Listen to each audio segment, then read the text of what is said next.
Assalamualaikum warahmatullahi wabarakatuh.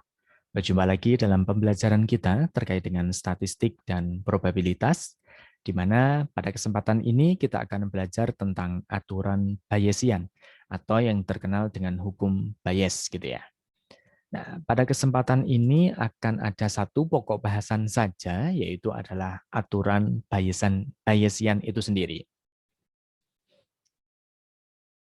Aturan bias ya, kita mulai seandainya kita misalkan ada B1, B2, dan Bn itu merupakan suatu kejadian yang saling terpisah. Berarti ada kejadiannya sebanyak N gitu ya. Kita kasih nama B1 itu kejadian pertama mungkin, B2 kejadian kedua, hingga N, Bn ya kejadian ke N. Nah, di sini adalah kejadian saling terpisah atau meniadakan, di mana semua gabungannya pasti akan berupa ruang sampel. Karena kita tahu bahwa ketika suatu kejadian yang ada, itu kita kumpulkan menjadi satu, semuanya akan menjadi ruang sampel. Dengan kata lain, salah satu dari kejadian tersebut harus terjadi. Ya, berarti ada syaratnya, bahwa ada satu kejadian ya, salah satu dari kejadian harus terjadi dulu. Karena aturan Bayesian ini merupakan generalisasi atau bentuk umumnya dari peluang bersyarat atau aturan bersyarat. Selanjutnya, jika A adalah kejadian sembarang dalam S gitu ya, dan peluang A tidak sama dengan 0, maka akan berlaku sifatnya peluang BR dengan syarat A itu sama dengan peluang BR irisan A dibagi dengan sigma I sama dengan 1 hingga ke N peluang BI irisan dengan A. Nah, kalau kita berbicara dengan aturan perkalian, bahwa peluang BR irisan A itu kan berarti peluang BR, ingat, kalau BR peluang A BR, kan gitu. Ya. Kemudian akan dibagi dengan sigma I sama dengan 1 hingga ke N, peluang BI dikalikan dengan peluang ABI. Ingat, jangan sampai terbalik ya. BR, ABR. BI, A, BI, ya gitu. Jangan BR, BRA, ya, karena nanti yang menjadi syarat adalah B-nya, gitu ya. Ya itu harus diperhatikan dengan baik. Sehingga aturan Bayesian akan memungkinkan kita ya dapat menentukan peluang berbagai macam kejadian gitu ya dari B1, B2, Bn yang akan menyebabkan kejadian A dapat terjadi.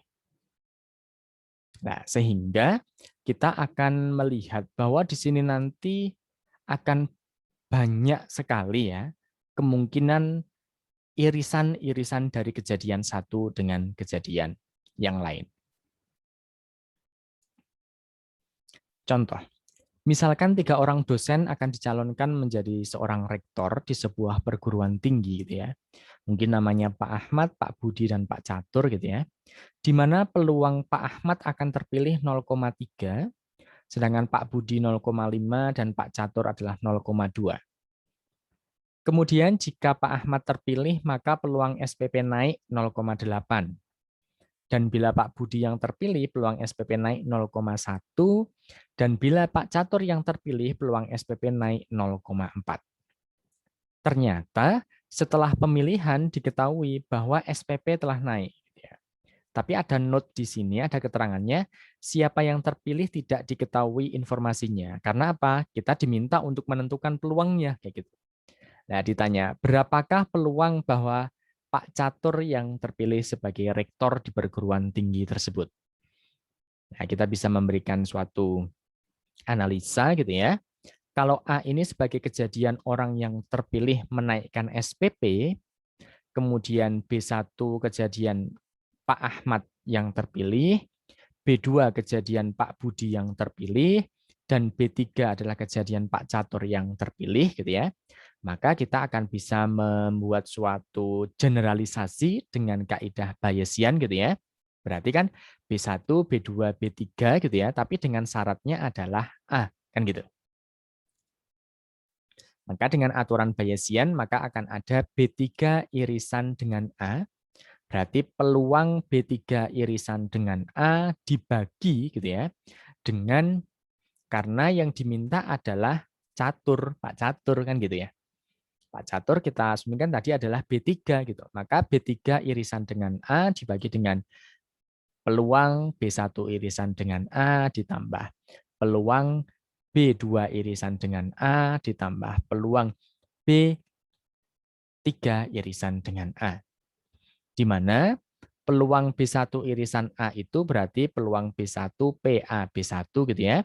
Berarti peluang B1 adalah 0,3 gitu ya. Peluang 0,3 ya. B1 ini adalah Pak Ahmad ya. Peluangnya adalah 0,3 dengan syarat apa? Pak Ahmad akan terpilih gitu ya. Kalau misalkan terpilih, maka akan menaikkan SPP 0,8 gitu ya. Maka A akan terjadi kalau B1 terjadi kan gitu. Berarti 0,3 dikalikan 0,8. 0,8 ini adalah dari kenaikan SPP, peluang menaikkan SPP. Tapi syaratnya adalah dari Pak Ahmad menjadi seorang rektor. Sedangkan B2 yaitu Pak Budi menjadi rektor dengan syarat A, hanya dalam menaikkan SPP gitu ya. Berarti peluang B2 dikalikan peluang A ini tapi syaratnya B2. Peluang B2 berapa? 0,5 gitu ya. Peluang A berapa? Syaratnya dengan B2 0,1. Kita dapatkan 0,05. Peluang B3 irisan A berarti peluang B3 dikalikan dengan peluang A dengan syarat B3. Peluang B3 ini adalah Pak Catur terpilih 0,2.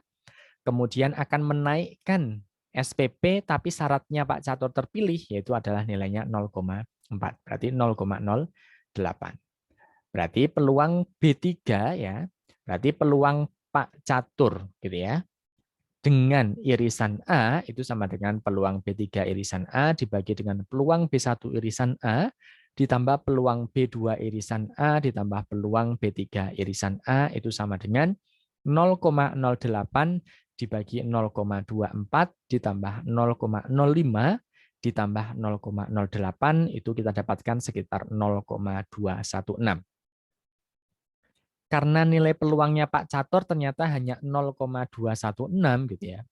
Kemungkinan besar bukan Pak Catur yang terpilih sebagai rektor ya. Karena peluangnya ternyata kurang ya, sangat kurang dari 0,5. Setengah aja enggak sampai gitu ya. Nah, sehingga pilihan kita bisa cenderung ke Pak Ahmad atau ke Pak Budi. Nah, teman-teman mungkin bisa mencoba. Kalau sekarang ditanya, berapa nilai peluangnya Pak Budi yang terpilih? Berarti peluang B2 irisan dengan A, gitu ya. Maka bisa dihitung. Kemudian kalau Pak Ahmad berapa? Berarti peluang B1 irisan dengan A dapatnya berapa?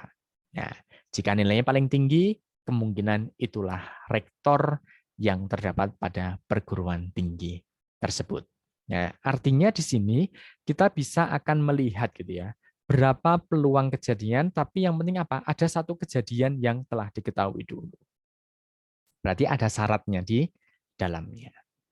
Nah, itulah generalisasi dari peluang bersyarat yang dinamakan dengan kaidah Bayesian. Nah, terima kasih. Semoga bermanfaat tentang aturan Bayesian. Wassalamualaikum warahmatullahi wabarakatuh.